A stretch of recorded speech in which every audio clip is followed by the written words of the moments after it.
Marcinho, por favor. Vamos lá. Agenda cristã. André Luiz, lição 43, problemas pessoais.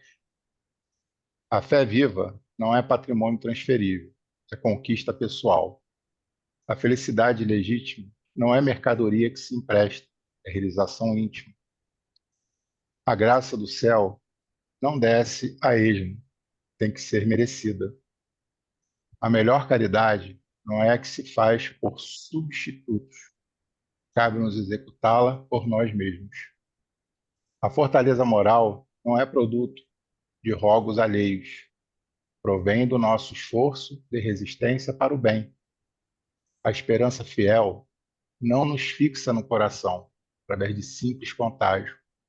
É fruto de compreensão mais alta.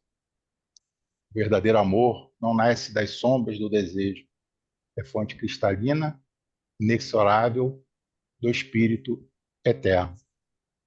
O conhecimento real não é a construção de alguns dias, é obra do tempo. O paraíso jamais será adquirido pela sagacidade da compra. É altível pela nossa Atingível. boa, é atingível, perdão, pela nossa vontade em fugir ao purgatório ou ao inferno da própria consciência. A proteção da esfera superior é inegável para todos nós que ainda nos movimentamos na sombra. Ai de nós, todavia, se não procurarmos as bênçãos da luz. Bom, a mensagem ela fala nitidamente sobre o nosso progresso espiritual, né? Depende do esforço totalmente nosso, dessa iluminação da nossa consciência moral, né? E da nossa boa vontade também, né? Esse esforço depende da nossa boa vontade e para a gente vencer as nossas dificuldades e essas sombras que ainda nos acompanham, né? Porque faz parte da gente. São os personagens, como o Valdemir fala, né? Vários personagens de várias encarnações e a Joana também fala sobre isso, né? Que é difícil a gente lidar com um monte desses, vamos dizer assim, entre aspas, tá?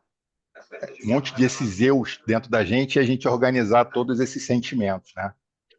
Para a gente poder prosseguir. Alguém mais? Denir, Oi, Silvânia, é, Silvânia. boa noite a Diga. todos.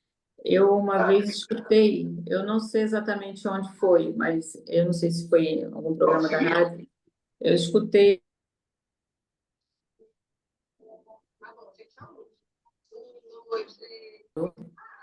Oi, é que travou aqui, vocês estão me Isso. ouvindo? Agora Sim. sim. Sim. Que aí, como o Márcio falou, depende de nosso esforço, né? Então, eu escutei que a evolução espiritual é individual, né? Então, é como ele falou, depende de nós. Esses problemas pessoais é porque o esforço é de cada um, né? É de cada um em cima dessa, como fala aqui, né? A conquista é conquista pessoal, como na primeira frase já fala, né? A fé Uhum. viva não é patrimônio transferível, é conquista pessoal. Então, vai depender sempre de cada um de nós, como ele falou, da boa vontade, da vontade de cada um de nós. Foi o que eu É, entendi também da leitura, eu concordo com o Márcio. com certeza. Ô, Carmen, por favor, fecha o seu microfone. Obrigado. O que eu entendi, o que eu percebi aqui nessa mensagem é a necessidade que temos de trabalhar, de fazer a nossa parte. Nada vai cair do céu. Nada vai chegar de graça para nós, a não ser pelo nosso esforço, pelo nosso trabalho, pelo nosso merecimento. Então, trabalhemos, porque só trabalhando nós vamos conseguir essas benesses não, essas virtudes, nós vamos conquistar a virtude da paciência, da fé, da esperança, da caridade, através de trabalho. Se aparecer a oportunidade de trabalho, não a menospreze. Assuma-a. Agarre-a com unhas e dentes, porque é a nossa salvação. Vamos lá, Eli? Vamos. Todos os nossos amigos espirituais, né? Emanuel, André Luiz, Joano, todos eles, né? Em quase todas as mensagens lembram exatamente isso, né? Que a gente pode fazer como Jesus disse: busca, bata, peça. A gente pode, mas a gente precisa fazer a nossa parte, né? Não adianta a gente ficar só pedindo e orando, sem fazer o nosso esforço pessoal, né? Nós não somos enganados. A doutrina espírita não nos engana, ela é bem clara, né? Todos os amigos espirituais que vêm com essas mensagens maravilhosas são todas muito sérias e muito verdadeiras, né? Se quiser se enganar, somos nós mesmos, né? Porque a doutrina não engana ninguém, né? Então vamos orar. Vamos orar, agradecer a espiritualidade amiga responsável por esse nosso encontro, agradecer aos nossos mentores individuais de cada um de nós que Deus encaminhou para caminhar conosco toda a nossa encarnação.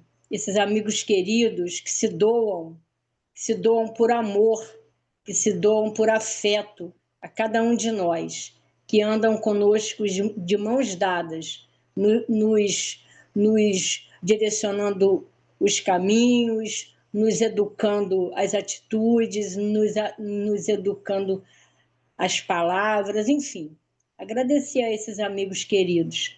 Agradecer a Jesus, nosso melhor amigo de todas as horas, por tudo e por tanto.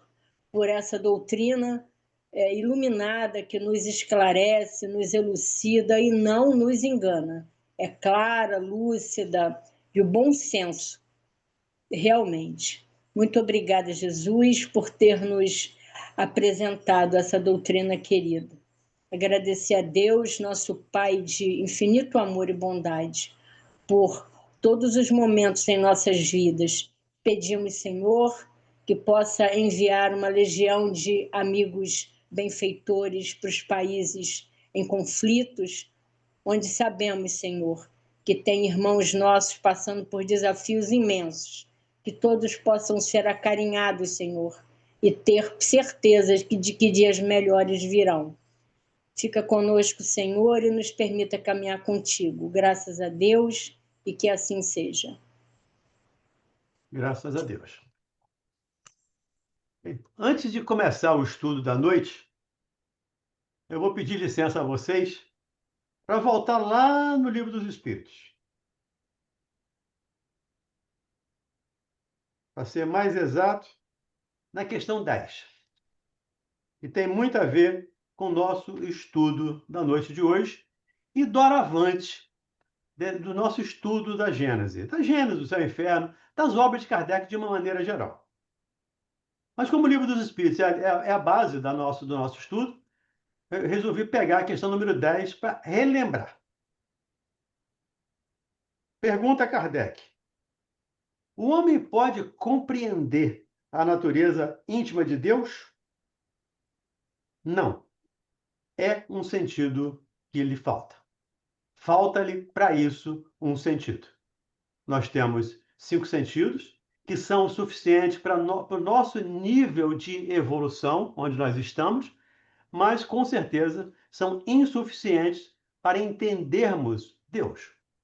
Por isso, todo o estudo da noite de hoje, mesmo as palavras de Kardec, Kardec também tem essa dificuldade, os espíritos também têm essa dificuldade, então não nos sintamos mal, não nos sintamos mal,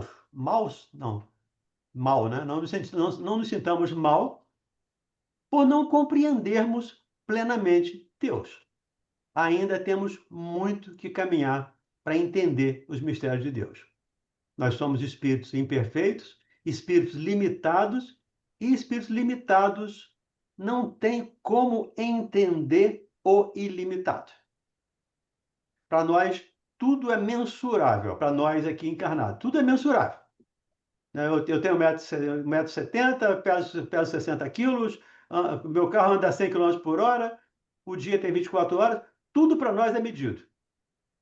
Deus é incomensurável, é imensurável. Não vamos medir Deus, não vamos entender Deus nem tão cedo. Lá nas Bem-aventuranças, do capítulo 5 do livro de Mateus, Jesus lembra lá nas Bem-aventuranças, que está no capítulo 8 do Evangelho segundo o Espiritismo, bem-aventurados que têm puro o coração, porque verão a Deus. Nós, aí vou usar a primeira pessoa, tá? Quem quiser usar a primeira pessoa, fica à vontade. Eu estou muito longe de ter puro o coração.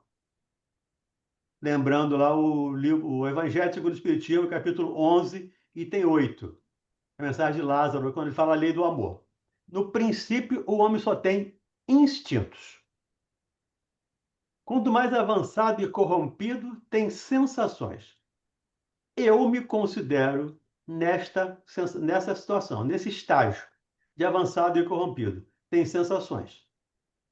Quando instruído e depurado, diz Lázaro, tem sentimentos. E o sentimento que ele fala aqui é o amor.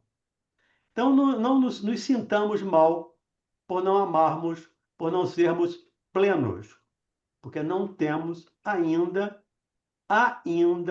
não esqueçamos o ainda, condições para esse efeito, para esse trabalho, para esse entendimento. Mas vamos, na medida do possível, entendendo o que nos é possível entender, definindo o que nos é possível definir. E também entendendo que não é o conhecimento teórico que nos faz, vou usar aqui a palavra dos evangélicos, que nos dá a salvação. A salvação, segundo Kardec, se dá pela caridade.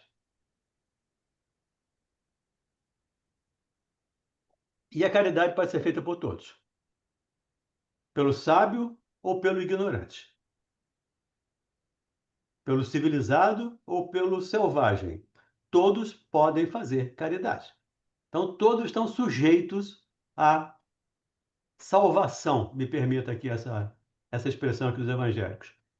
Mas como Kardec usa também, então a utilizamos também. Fora da caridade não é salvação. Não é fora do conhecimento. Não é fora de nada além da caridade. Só para a gente ter ideia do que a gente vai estudar a partir de agora, que é a providência. O item 20 aí da Gênesis, a providência, que a gente vai começar a estudar. Tudo bem? Vamos lá, Carlão. Seu Valdemir. Fala, Maria Ruth. Tira meu som aí, faz favor. Hein? Tira meu som aí.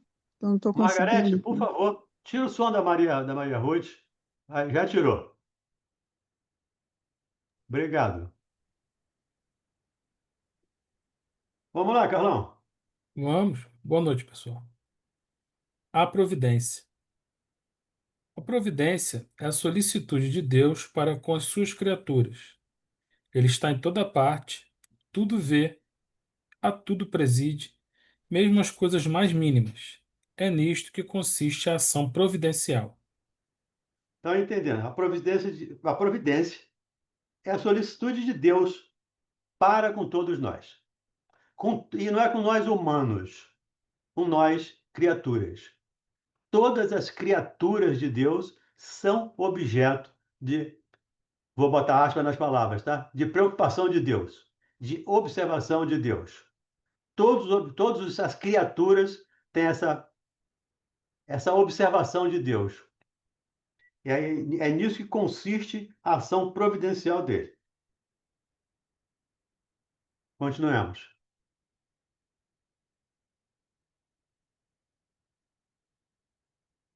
Vamos lá, Carlão, você está mudo. Como pode Deus tão grande, tão poderoso, tão superior a tudo, imiscuir-se em pormenores ínfimos, preocupar-se com os menores atos e os menores pensamentos de cada indivíduo. Esta a interrogação que a si mesmo dirige o incrédulo, concluindo por dizer que, admitida a existência de Deus, só se pode admitir quanto à sua ação, que ela se exerça sobre as leis gerais do universo, que este funcione de toda a eternidade em virtude dessas leis, às quais toda criatura se acha submetida na esfera de suas atividades, sem que haja mister a intervenção incessante da providência. Como é que Deus, tão grande, tão poderoso, tão superior a tudo, pode imiscuir-se em detalhes ínfimos? Kardec nos lembra que nós somos regidos por leis universais. Então, Deus estabeleceu leis que regem o universo. E todos nós, todas as criaturas de Deus, estão submetidos a essas leis. E a principal, segundo os amigos espirituais, é a lei de amor, justiça e caridade. É uma lei só, tá, gente? Amor, justiça e caridade é uma lei só. Então, essa lei abrange todas as criaturas, em todos os segmentos, em todos os segmentos de elevação em que estivermos. Por isso, ele está em tudo. Ele está em todos os lugares. Lembrando aqui uma fala de Paulo, lá no Atos dos Apóstolos, quando ele diz: em Deus existimos e em Deus nos movemos. Eu costumo usar uma comparação para ficar mais fácil para a gente entender essa fala de Paulo. Em Deus existimos, em Deus nos movemos. Deus, dentro dessa uma metáfora que eu gosto de usar, Deus é o mar. Nós somos os peixes. Se tirarmos os peixes do mar, o mar continua mar.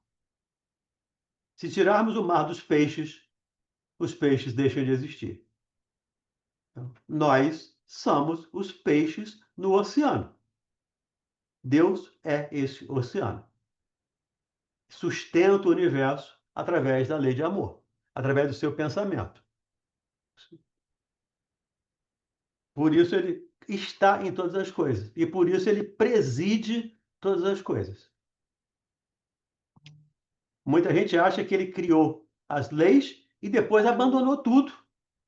Simplesmente foi descansar. Sétimo dia, como o seu dia lá no sétimo dia, né? Foi descansar no sétimo dia. O resto estava tudo resolvido. Não. Deus continua trabalhando, segundo Jesus, Deus continua trabalhando até hoje.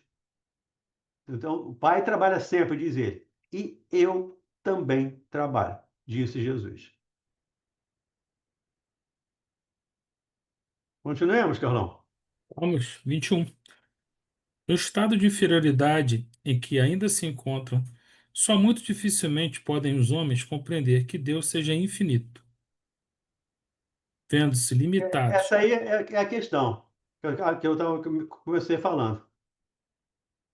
No estado de inferioridade em que ainda nos encontramos, só muito dificilmente podem os homens, ou podemos nós, compreender que Deus seja infinito. Porque nós somos finitos. Finitos em termos de, não em termos de existência. Em termos de existência, nós somos infinitos. Mas em termos de conhecimento, em termos de evolução, nós somos finitos. Nós estamos finitos. Então, ao infinito, não compete ele entender, compreender o infinito. Ao finito, não compreende o infinito.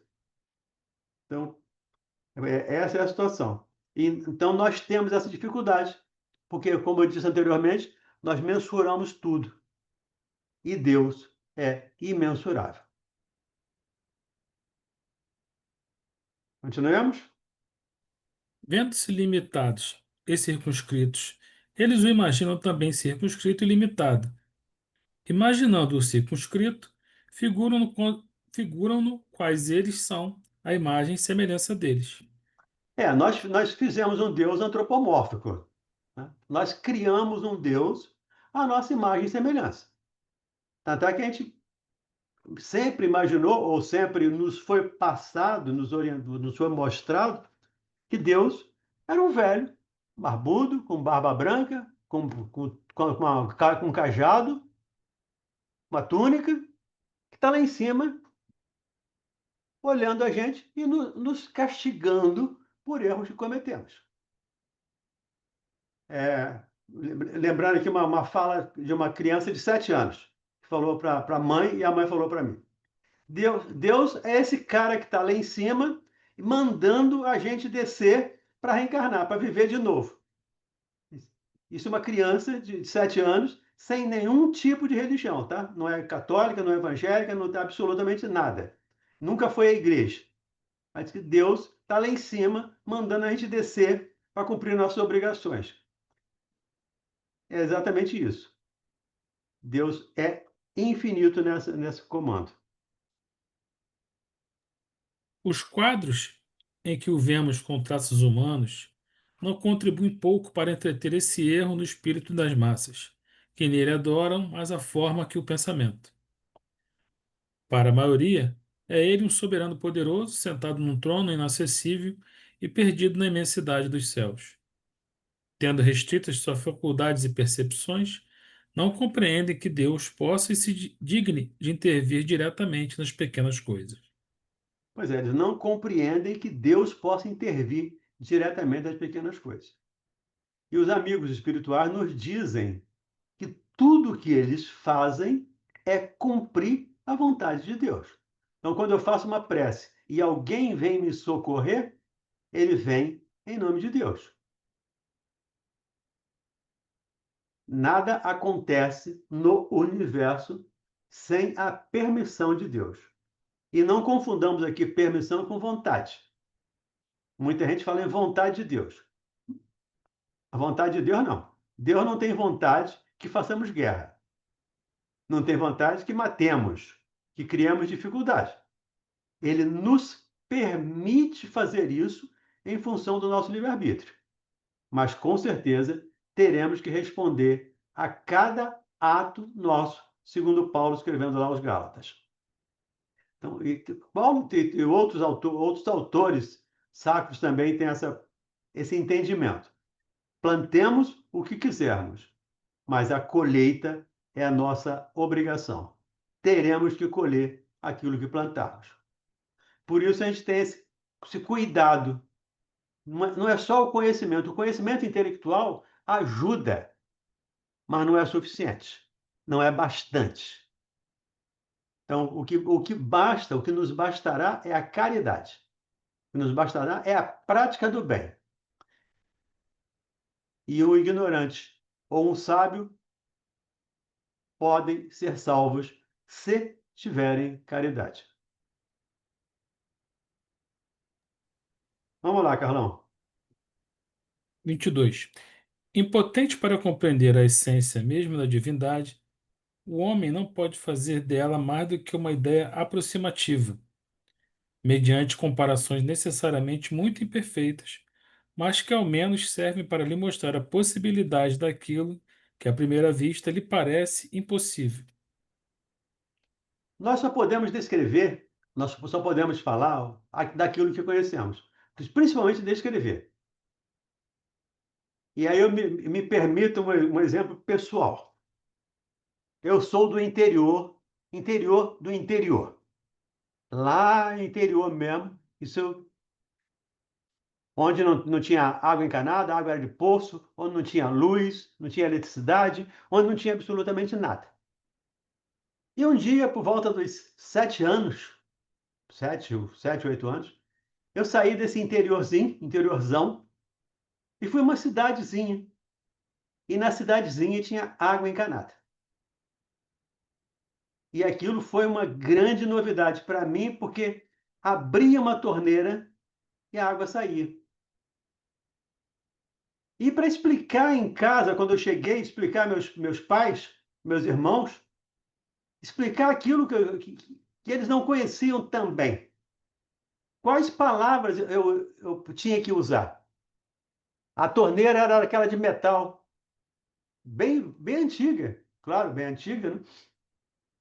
E eu associei, me permitam a fala, com um cabo de garfo. É como se fosse um pedaço de cabo de garfo preso num cano, que você vira o cabo de garfo e a água sai. Então, é isso que nós estamos, é isso que Kardec está nos dizendo aqui. Nós só vamos compreender através de comparações. E as nossas comparações são muito limitadas.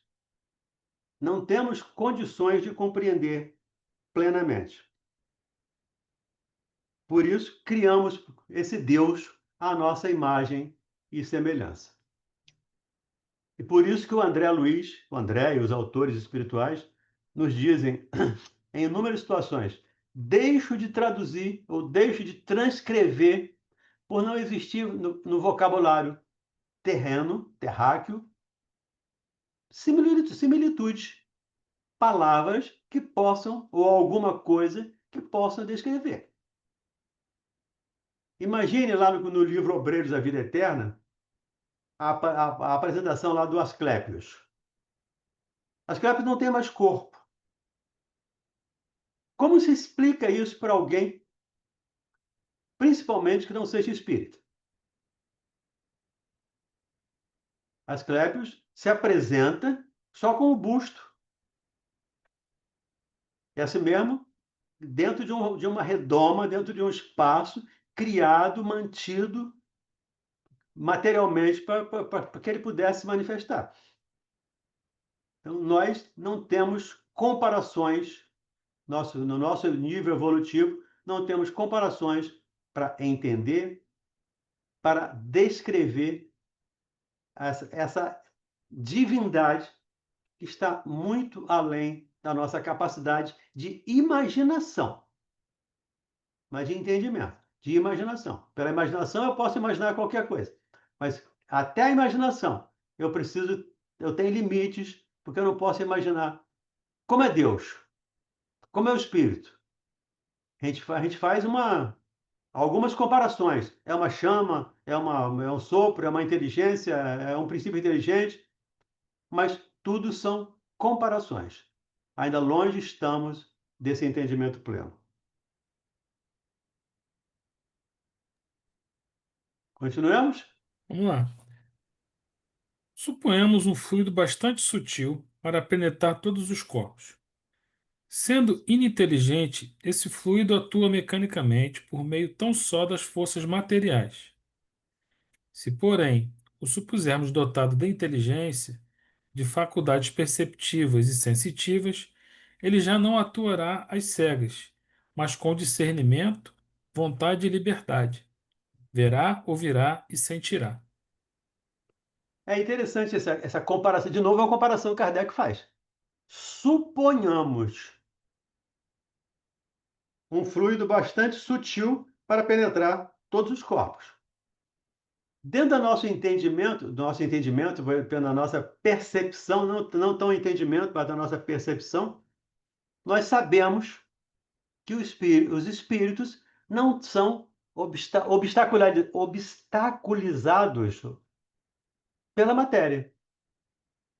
Os espíritos são capazes de atravessar a parede, de atravessar a porta, se reunir no sol e não se queimarem. E aí, por Kardec diz, suponhamos que esse é um fluido bastante sutil para penetrar todos os corpos. Só para a gente ter ideia, gente, só para a gente fazer uma comparação, por favor. Não é que o espírito penetre todos os corpos, mas o espírito, essa matéria nossa, não o impede de atravessar. Ele atravessa a parede. Um dia desse eu estava numa reunião mediúnica, estava chegando numa reunião mediúnica, e a sala estava trancada, a porta estava trancada, e a gente não tinha chave. Então ficamos esperando para lá de fora um tempão, até chegar alguém com a chave para abrir a porta para a gente entrar. E quando nós entramos e começou a reunião mediúnica, começou a reunião, um espírito nos disse: eu fiquei rindo de vocês, que vocês ficaram lá fora tentando esperar, e eu passei direto. Já estou aqui um tempão. Então, essa facilidade que eles têm. É isso que Kardec está colocando aqui. E se esse fluido penetra todos os corpos, for inteligente, for um fluido inteligente, ele vai produzir efeitos inteligentes. Como ele diz lá no Evangelho, né, como justifica a existência de Deus. No axioma que a vossa ciência diz que não há efeito sem causa. E se o efeito é inteligente, a causa também há de ser inteligente. Continuemos? As propriedades do fluido perispírito dão-nos disso uma ideia. Ele não é de si mesmo inteligente, pois que é matéria, mas serve de veículo ao pensamento, às sensações e percepções do espírito. Esse fluido não é o pensamento do espírito, é, porém, o agente e o intermediário desse pensamento. Sendo quem o transmite fica, de certo modo, impregnado do pensamento transmitido. Na impossibilidade em que nos achamos de o isolar, a nós nos parece que ele, o pensamento, faz corpo com o fluido, que com este se confunde, como sucede com o som e o ar, de maneira que podemos, a bem dizer, materializá-lo. Assim como dizemos que o ar se torna sonoro, poderíamos dizer, tomando o efeito pela causa, que o fluido se torna inteligente. Porque o fluido nos torna inteligentes. A inteligência é do espírito. A inteligência é um atributo do espírito, que usa esse fluido para interagir com a matéria. Eu não sei se vocês se lembram, se vocês já tiveram a oportunidade de estudar o livro dos médiuns, principalmente logo no início do livro dos médiuns, quando Kardec fala das mesas girantes.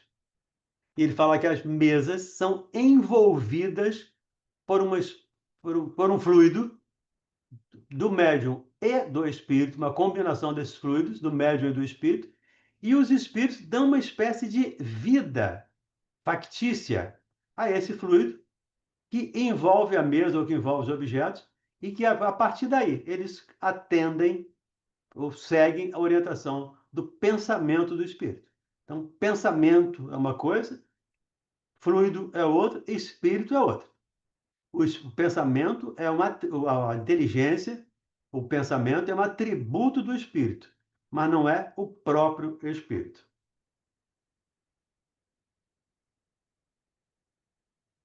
Continuamos? Vamos lá. Seja ou não assim no que concerne ao pensamento de Deus, isto é, quer o pensamento de Deus atue diretamente, quer por intermédio de um fluido, para facilitarmos a compreensão à nossa inteligência, figuremo-lo sob forma concreta de um fluido inteligente que enche o universo infinito e penetra todas as partes da criação, a natureza inteira mergulhada no fluido divino. Ora, em virtude do princípio de que as partes de um todo são da mesma natureza e têm as mesmas propriedades que ele, cada átomo desse fluido, se assim nos podemos exprimir, possuindo o pensamento, isto é, os atributos essenciais da divindade, e estando mesmo o fluido em toda parte, tudo está submetido à sua ação inteligente, à sua previdência, à sua solicitude. Nenhum ser haverá, por mais ínfimo que o suponhamos, que não esteja saturado dele. Achamos-nos, então, Isso aqui é constantemente. interessante, Ricardo. Isso aqui é interessante. Nenhum ser, por mais ínfimo que seja, não deixa de estar saturado desse fluido divino. E o Emmanuel diz que os vermes trabalham para Deus, assim como nós, cada um com a sua capacidade, com a sua possibilidade, mas as criaturas de Deus, e mesmo as irracionais, trabalham para Deus. É o caso que ele está nos lembrando aqui. É a providência à sua solicitude. Vamos lá. Achamos-nos, então, constantemente em presença da divindade.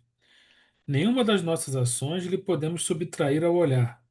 O nosso pensamento está em contato ininterrupto com seu pensamento, havendo, pois, razão para dizer-se que Deus vê os mais profundos refúgios do nosso coração. Estamos nele, como ele está em nós, segundo a palavra do Cristo. Pois é, o próprio Kardec Podemos dizer que Deus vê. É uma expressão que ele não tem outra para explicar. Deus vê? Deus não tem olho. Deus não tem olhos. Como é que ele vê? Então, dentro do nosso entendimento, dentro da nossa capacidade de compreensão, ele coloca o verbo ver para entendermos. Deus percebe, porque Deus está em tudo. E isso é interessante a gente entender isso e entender ou aceitar essa ideia do Deus está em tudo. Porque quando eu crio um obstáculo para alguém, quando eu crio uma dificuldade para alguém, eu estou criando uma dificuldade. Me permita aqui todas as aspas possíveis, tá? Porque uma dificuldade para Deus. Porque Deus está em todos os lugares, Deus está em todas as pessoas. Então, quando eu faço mal a alguém, quando eu desejo mal a alguém, eu estou desejando mal também ao Deus que habita esse alguém. Eu estou contrariando a lei de amor. E esse é o cuidado que nós precisamos ter. Por isso, Jesus nos convoca a amar os inimigos, a orar por aqueles que nos perseguem e caluniam. Porque Jesus sabia e sabe, que Deus habita em todos. Aliás, ele próprio diz, né? Deus habita em nós. O reino de Deus está dentro de cada um de nós. Se o reino de Deus está dentro de nós, Deus está dentro de nós também. Não imaginemos Deus num recanto do universo qualquer, num palácio, isolado, recebendo ministros para despachar. Está longe dessa ideia. Então a gente precisa entender: Deus está em todas as coisas. Como lembramos agora há pouco, Deus é o oceano. Nós somos as criaturas marinhas que vivemos e nos movemos no oceano. Diga, Neide.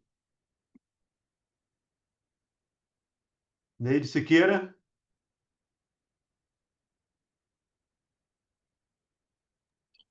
Odeni, eu não perguntei não. Hein? Não fui eu não. Ah, não. Sou eu, Valdeni, Ah, sim, Rosemary. desculpa, Rosemary. Foi a Rosemary. Diga, Rose. Então, tem mais de 10 anos que eu fiz o estudo também desse livro, da Gênesis, e era presencial e era dado de uma outra forma. Mas uma coisa que me chamou a atenção, que eu fiquei assim, nunca mais esqueci, né? Eu queria saber se você assim, confirma essa informação, é que Deus não tem, claro, a gente não tem noção de como é Deus, de verdade, porque a gente não tem, nós ainda não estamos evoluídos para isso. Mas eles disseram, Deus não fica triste, assim, quando a gente erra, né? Todo mundo falava antigamente, papai vai ficar triste com você se você errar. E nem fica feliz quando você acerta. Eu falei, não, eu achava que sim. E principalmente quando fala assim, se Deus está dentro da gente, né? Ele está esperando o melhor da gente. Não que eu faça as coisas para assim, Deus vai ficar feliz comigo. Não. Mas quando eu erro, poxa, errei, né? Que você tenha falado, Aldeni. Aí nunca questionei isso na aula, mas também nunca mais esqueci. Mais uma vez, são as nossas características, os nossos atributos transferidos para Deus. Deus fica triste.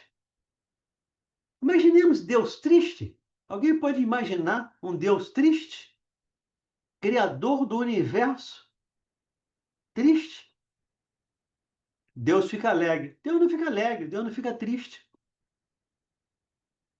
Deus é. Acho que a definição melhor que eu vejo, que eu já vi de Deus até hoje é essa. Deus é. Deus é amor. Uma outra coisa que eu costumo falar, principalmente em palestra, eu costumo lembrar, Deus perdoa? O que vocês acham?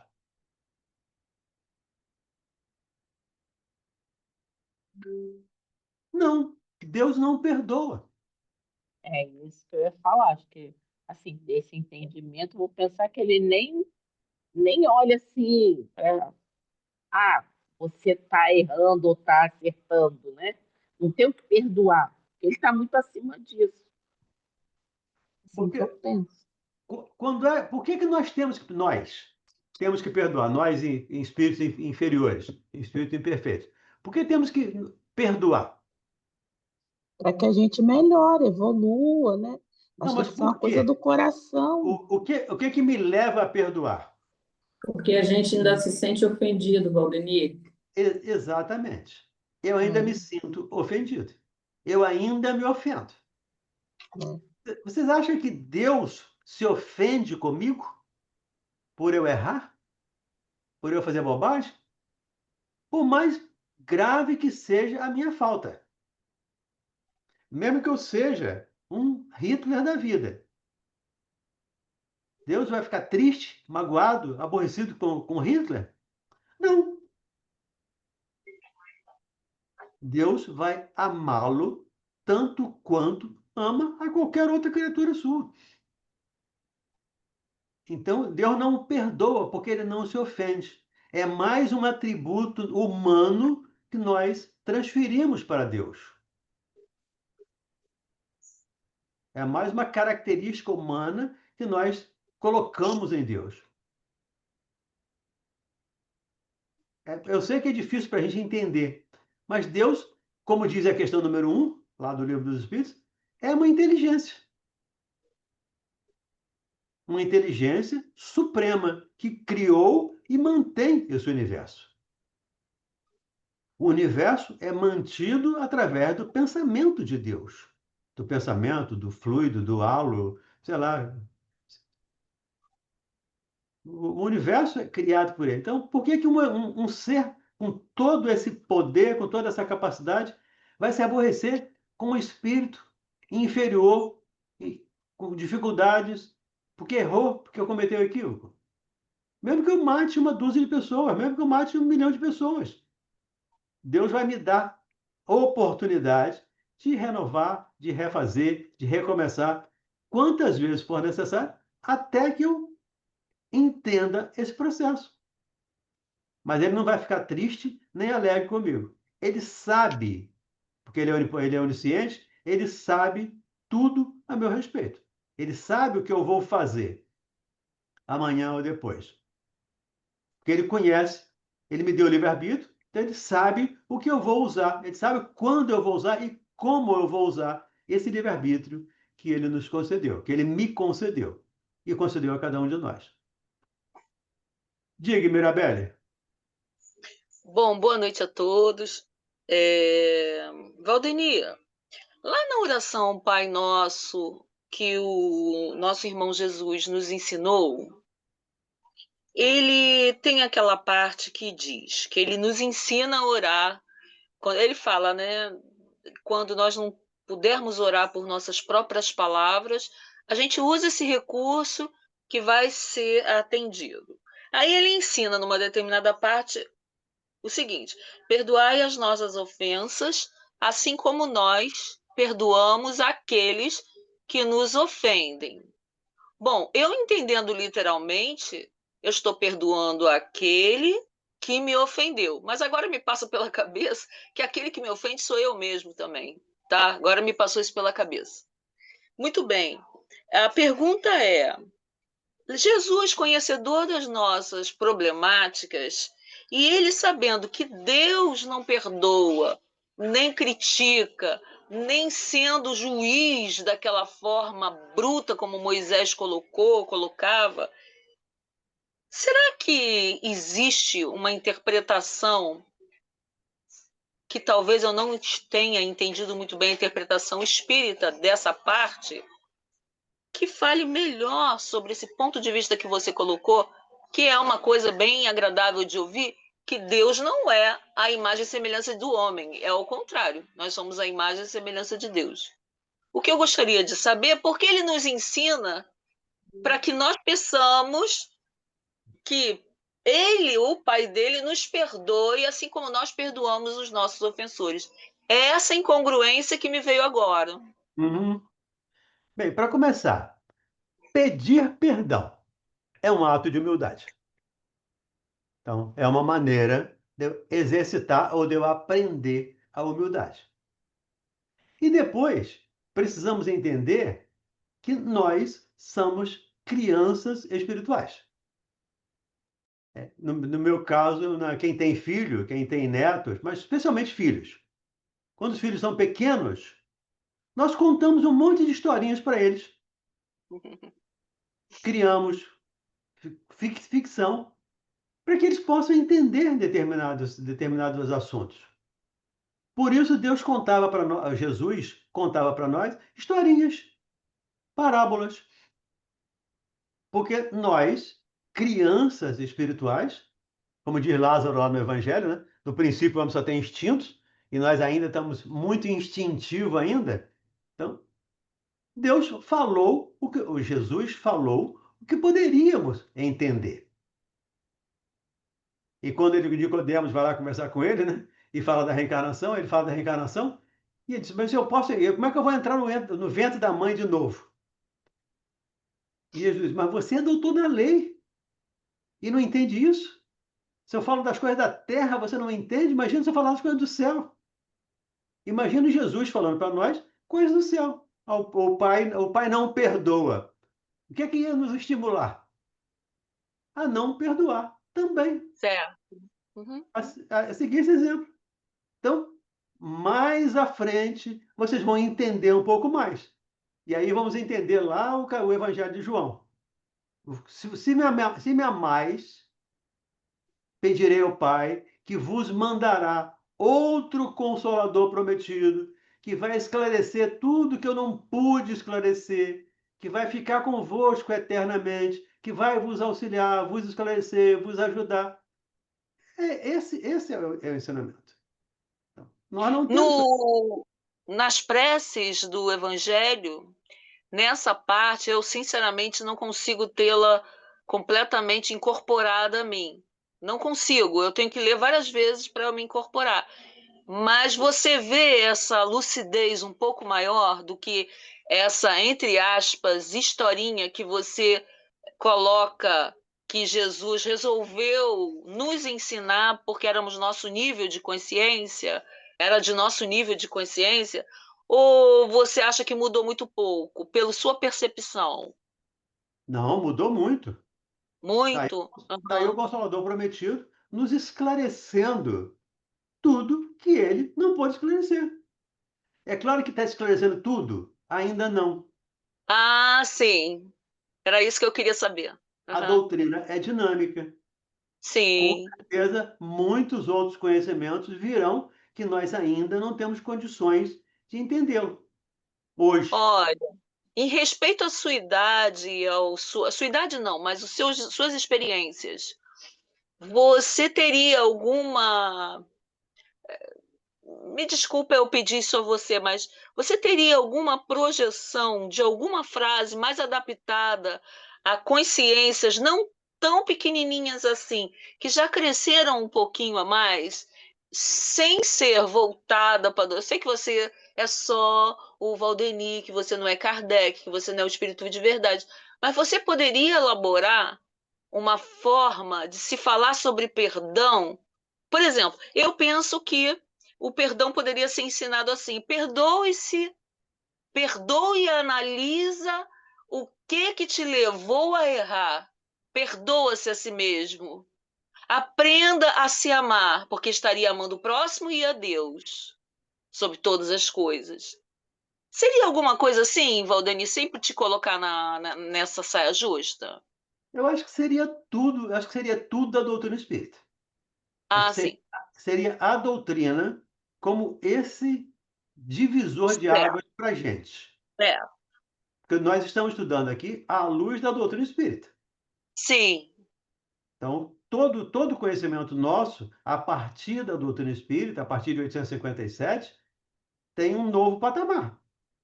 Então, essa resposta é a boa resposta para perdão, para aprender sobre perdoar, que Deus não nos perdoa. Ele apenas é. Ele é amor. Sim, Sim. perfeito. Se eu amo a mim mesmo pelo erro que cometi, eu estou de acordo. Eu não estou dizendo passar a mão pela cabeça. Tanto é que eu estou falando de uma análise profunda sobre a observação sobre os nossos atos, baseado num comando moral. Porém, no momento que isso foi feito, se eu ficar numa mas eu não me perdoo, eu estou indo contra as leis de Deus, não é? Só para a gente encerrar, lembra o ensinamento básico de Jesus. Ame a Deus sobre todas as coisas e ao seu Certo. E ao próximo próximo como como a a si si mesmo. mesmo. Muda o Certo. verbo amar. Bota o verbo perdoar. Certo. Bota o verbo Ótimo. entender. Bota o verbo Sim, aceitar. Muda o sim. verbo e a ideia continua a Fica mesma. mesmo. Certo. Perdoe ao seu inimigo, assim como você Assim perdoa como você perdoa a si mesmo. Ótimo, ótimo, adorei. Obrigado. Valeu, Valdenir, Perfeito. entendi. Carmen Vieira, diga aí, Carmen. Rapidinho, é que passou já aquela fala, mas quando você falou que Deus é amor, né? Aí eu fiquei pensando aqui, que nós estamos falando que Deus não é tristeza, não é alegria. Deus é amor. Aí eu queria só botar aqui que o amor é alegre, o amor não é triste. Então, se Deus é Na amor, sua percepção, por que o amor na, seria triste? na nossa Tá, percepção. na minha O percepção. amor é que rege o universo. Sim, mas o amor, eu acho que o amor, é da minha percepção, como você falou, o amor é alegre, eu acho, né? O amor é alegria, o amor é luz. Então, não é tristeza. Então, se Deus é amor, com certeza, aí. Meu modo de ver, se Deus é amor, Deus é uma energia alegre, é uma energia de luz, né? É isso que eu queria colocar aqui. É que nós não entendemos ainda amor, Carmen. É lá no Sim. capítulo 90, se não estou equivocado. Ah, Capítulo 90 do Vinha de Luz. Se não estou equivocado.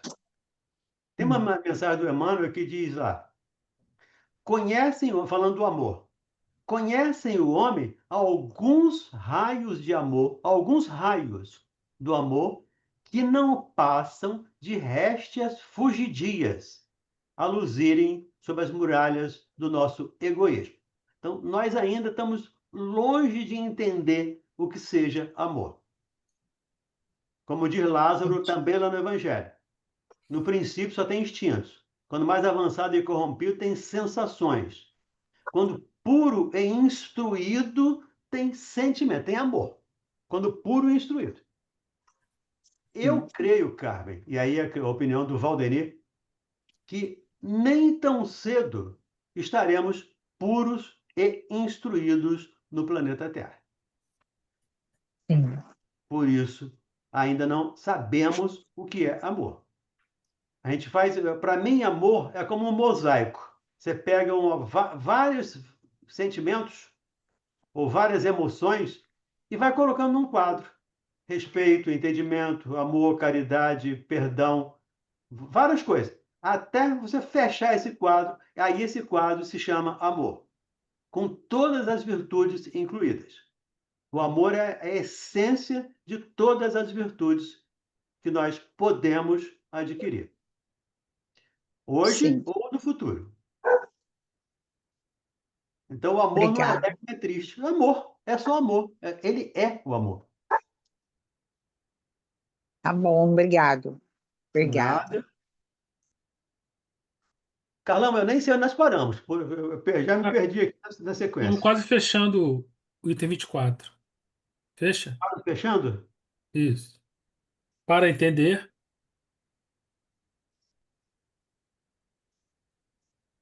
depois da palavra do Cristo. Ah, Para, sim, para entender, tá, ok. estender, perdão. Ok. Para estender a sua solicitude a todas as criaturas, não precisa Deus lançar o olhar do alto da imensidade. As nossas preces para que ele as ouça não precisam transpor o espaço, nem ser dita com voz retumbante, pois que, estando de contínuo ao nosso lado, os nossos pensamentos repercutem nele. Os nossos pensamentos são como os sons de um sino, que fazem vibrar todas as moléculas do ar ambiente. Ele está em nós. Então, quando eu faço uma prece, ele está, de novo aqui, tá, gente? De novo a nossa comparação. Ele está ouvindo.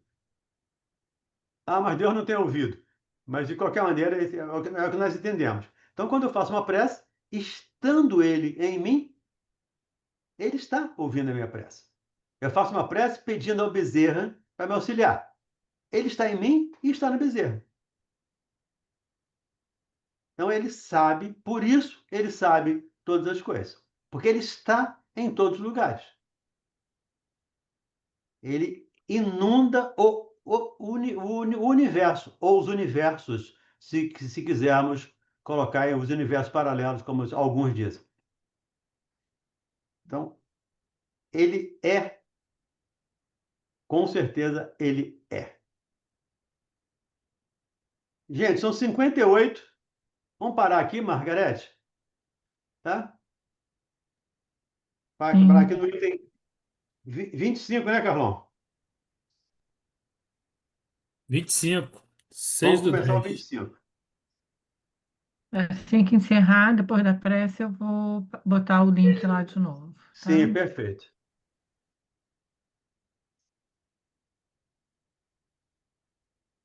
Ah, sim, a Sandra levantou a mão ali. Diga, Sandra Fonseca. Rapidinho. Então, se você está dizendo que ele é e ele está em nós, né? Boa noite a todos, antes de tudo, né? Que cheguei já no final, mas eu fiquei com uma dúvida rapidinho. Se ele está em todos nós, né?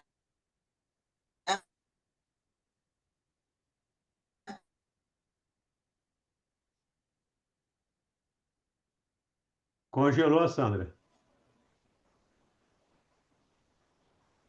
Por que precisamos pedir, então, para receber? Se ele sabe de todas as coisas que estão em nós. Você congelou. Repete a pergunta, por Você favor. congelou, Sandra. Repete a sua pergunta, por favor. Não, eu estou dizendo, se Deus está em todo lugar, ele é, como você disse, tá? Se a gente vai orar para um santo, ele está na gente e está no santo, ao mesmo tempo que a gente está pedindo aquilo, no santo, na pessoa para quem a gente está orando. Por que, então, se ele sabe de tudo, se ele está, ele é, por que é necessário que nós peçamos para ter as coisas? Para Todo aprender mundo diz a ser isso, humilde. né? Para aprender a ser humilde. Tá, ok. Obrigada, então. Obrigada. O Evangelho nos diz em inúmeras passagens, o nosso orgulho não permite que haja alguma coisa acima de nós. Tá bom. Então, É porque essa é uma dúvida que eu tenho, né? Que às vezes eu falo, gente, mas Deus não sabe de todas as coisas, né? Será que a gente precisa pedir, sabe? Então aí você está me explicando, ok. E não precisa pedir com palavras. Nós não pedimos com palavras, somente. O nosso pedido real é feito através de atos. Tá bom, obrigada. Tá bom? Silvânia, quer fazer a nossa prece final, por favor? Rapidinho. Sim, Carmen. Rapidinho.